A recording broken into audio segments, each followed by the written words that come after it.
Hello and welcome back to Talking Planning. So today I'm going to do something a little bit different and I'm going to show you around Newcastle in New South Wales from your living room, which is the second biggest city in New South Wales. So given that there is fairly finite demand for practical based planning videos which use lots of evidence and talking to cover off of important but specific topics, I figured this might be a nice change and something that a few more of you might be a bit more interested in. So I must stress that any of the footage taken from this is from February, other than this video, which is shot from the comfort of my bedroom. But everything else, is photography and videos from February before any coronavirus lockdown measures were put in place. So before I show you around Newcastle, let's have a look at how I got there. So here is a quick flight review of VA 1102 Brisbane to Newcastle with Virgin Australia, operated by Alliance Airways on board a Fokker 100. So I've always wanted to fly on board a Fokker 100 and this trip did not disappoint. Boarding is conducted via the airstairs and across the tarmac where there are great views of the aircraft. Sadly, I could not capture them as most ground staff take a dim view to photographing on the tarmac. Sit back for a couple of seconds and enjoy the great sound of the Rolls-Royce Tay engines.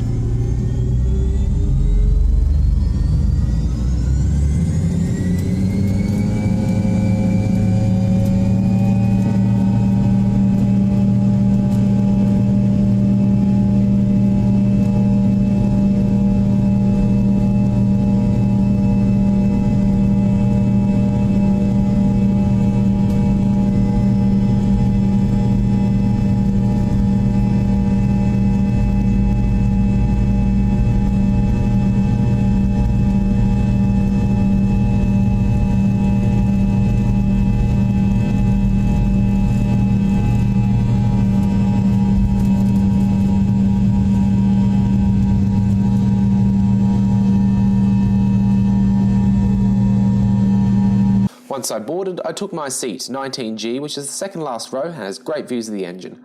Top tip, if you want to see the blades turning, try rows 16 to 18. My head was only a few centimetres from the engine.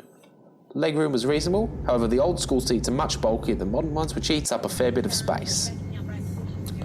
Today's flight offered a complimentary snack and drink service consisting of a muffin and choice of tea, water, coffee or juice. Muffin was tasty and was a great sized snack for a 1 hour flight. There was also soft drinks available for purchase. However, unlike normal situations where you have to pay with credit or debit card, this was a cash only flight. In-flight entertainment and a moving map were all available via the Virgin Australia app and performed reasonably well. So as that, I also gave the in-flight magazine a quick read. Being for Alliance Airlines, which is a charter carrier, it has a real business and industry focus. So on our way into Newcastle, there was a little bit of turbulence and I could clearly see that the airfield also shares its runway with Royal Australian Air Force Base Williamtown.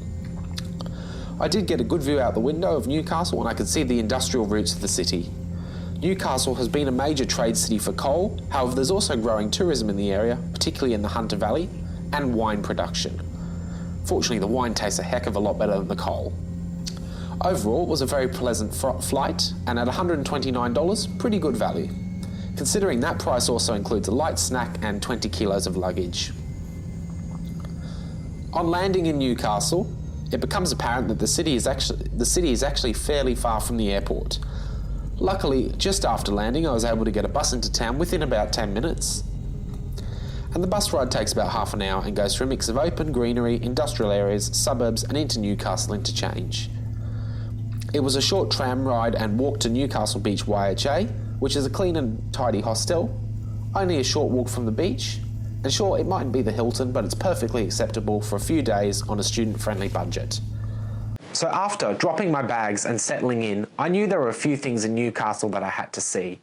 So as a transport enthusiast, I knew I wanted to try a few of the buses, trains, trams and ferries.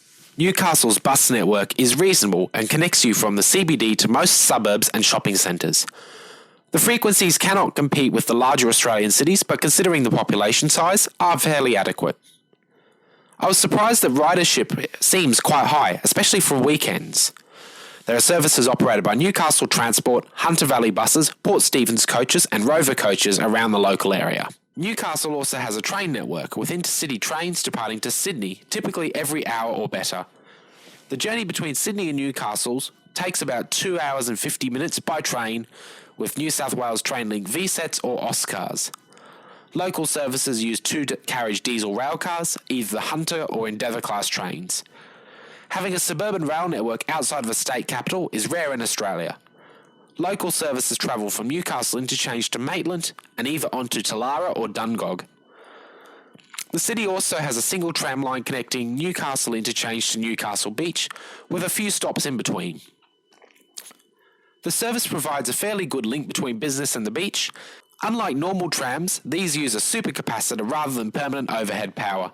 They can charge up at each stop, raising the pantograph to a charge pad located over the tracks. And finally, Newcastle has a small ferry service connecting Queen's Wharf to Stockton across the Hunter River. The service crosses the river, taking approximately 5 minutes. This ferry is a necessary link as there is very few onward transport connections on the northern side of the river. So if you're not like me and a crazy transport tragic, what else is there to do? So I decided to get up at 5:30 in the morning, which for me is normal, and jump on a bus, then a train, and then another bus, and go out to Cessnock, which is about 50 kilometres northwest of Newcastle. It's quite a nice little quiet town, and I decided by the time I got there, it was about 8 o'clock. I decided to have breakfast, have a coffee, and go for a bit of a walk. It was quite a nice little town, actually. And I think for me, travelling around and seeing those little places is the really enjoyable bit of travel. I know that's not what most people are going to do. Most people don't just grab a bus ticket and go wherever they can. They decide that they want to go and see specific sites. And for that, Newcastle does have a few. Port Stephens is really popular, and if you're prepared to take a 2-hour bus ride each way, you can go to some really, really beautiful beaches. I didn't, but from all the photos that I've seen of there, it's probably worth going next time if I've got a little bit more time, and I'm sure I will. If you don't like the idea of going on a city bus out there, most hotels and hostels do arrange tours for a fairly reasonable price. If you just want to stay around town, there's plenty to do in Newcastle as well. There's a few local beaches, there's a few nice cafes and stuff, and there's a lot of green space along the front of the Hunter River, which you can enjoy as well. But if you're expecting theme parks and lots of adrenaline rush, big touristy activities, Newcastle's not the city for you. For me, though, as a planner, I find it really helpful to look at cities based on lived experience. So my reviews are going to be a little subjective, but I base them on, would I live here? Of course, that is a tough question because there is some subjectivity in that, and each of us have different experiences and different preferences that do have to be factored in. There is actually quite a lot to like about Newcastle. There's a really nice, quaint and charming city centre, and unlike Sydney or a lot of other capital cities, it's that bit quieter, so you've got that little bit more time to look around. It's not so much of a rush, it's not so busy, and it's quite pleasant regardless because of that. However, unfortunately, whilst it's got a very quiet and charming city centre, it's one that's closed. If certainly on the weekend, basically nothing is open in town and all of the retail and economic activity is out in suburban shopping centres, which is a real shame, I think. There's a beautiful little city centre waiting to be opened and explored that's shut off most of the time.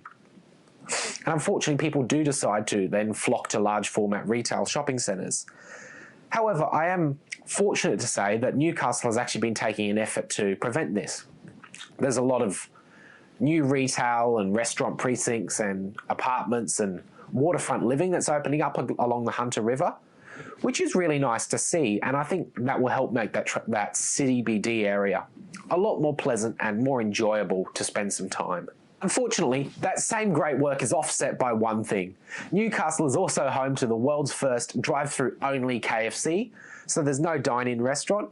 You just drive your car in, grab your food and drive out, and there's nowhere else to sit. I did enjoy my time in Newcastle, and I would like to go back. So I'm going to score this city, rather objectively, a 7 out of 10 to encourage progress and to encourage those great cityscape changes that I think will make Newcastle a really nice place to be. And I'm basing that score on the fact that Newcastle has a fairly good public transport network for a city of 300,000 or so. There are some really nice beaches and public spaces.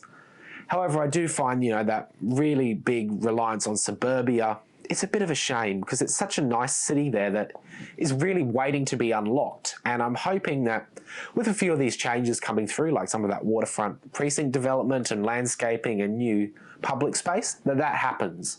So I think the 7 out of 10 is really fitting, and I think it should be viewed as a sort of encouragement to continue doing what they're doing and making those nice, positive, modern changes. So I'd like to thank you again for joining me on Talking Planning, and I hope to see you again soon, hopefully with another city review. As always, if you've enjoyed today's video, give it a like, subscribe to Talking Planning to see more videos, and thank you again for joining me on Talking Planning.